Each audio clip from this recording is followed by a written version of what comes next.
வணக்கம் நண்பர்களே. இதயத்தை பலப்படுத்தணும்னா என்னெல்லாம் சாப்பிடணும்? இதயத்தில் எந்த பிரச்சனையும் வராமல் தொடர்ந்து ஆரோக்கியமான இதயத்தை வச்சுக்கணுன்னா எதெல்லாம் சாப்பிட்லாம்?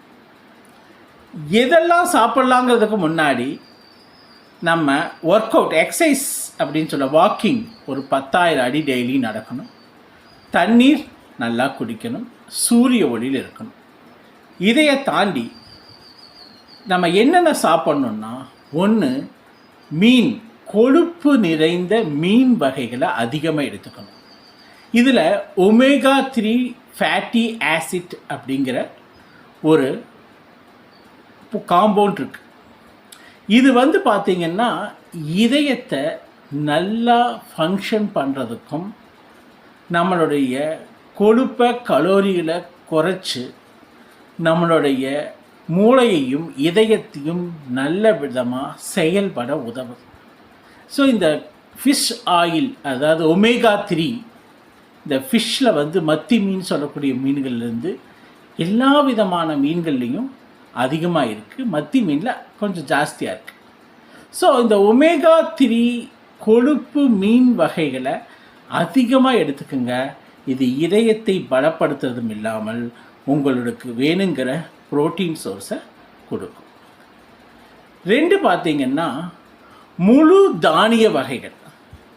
முழு தானிய வகைகள்னால் ஓட்ஸ், கோதுமை, திணை வகைகள், அப்புறம் தானிய வகைகளில் நவதானியங்கள், மில்லட்ஸ்ன்னு சொல்லுவாங்க. இதையெல்லாம் முழுசாகவே சாப்பிடும்போது அதிகமான நார்ச்சத்தும் அதிகமான விட்டமின்ஸும் தாது உப்புக்களும் அதில் அதிகமாக இருக்கிறதுனால உங்களுக்கு ஒரு கலோரி பேர்னர் மட்டும் இல்லாமல் இதயத்தை பலப்படுத்தக்கூடிய ஒரு சத்து பொருளாகவும் அமையுது. இது எப்போவுமே பிளட் ப்ரெஷரையும் அதே நேரத்தில் பிளட் சுகரையும் குறைக்கிறதுக்கு இந்த நார்ச்சத்து அதிகமாக உதவுது. 3 பார்த்திங்கன்னா லீஃபி வெஜிடபிள்ஸ், அதாவது இலை தலை அதிகமாக இருக்கக்கூடிய கீரை வகைகள், அப்புறம் வெஜிடபிள்ஸ், நிறைய காய்கறிகள்.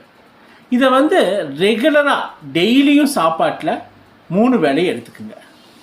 அட்லீஸ்ட்டு 3 வேளை எடுத்துக்க முடியலனாலும் அட்லீஸ்ட்டு 2 வேளையாவது அட்லீஸ்ட்டு இந்த கீரை வகைகள், அதே நேரத்தில் காய்கறிகள்னால் நார்ச்சத்து அதிகமாக இருக்கக்கூடிய காய்கறிகள்.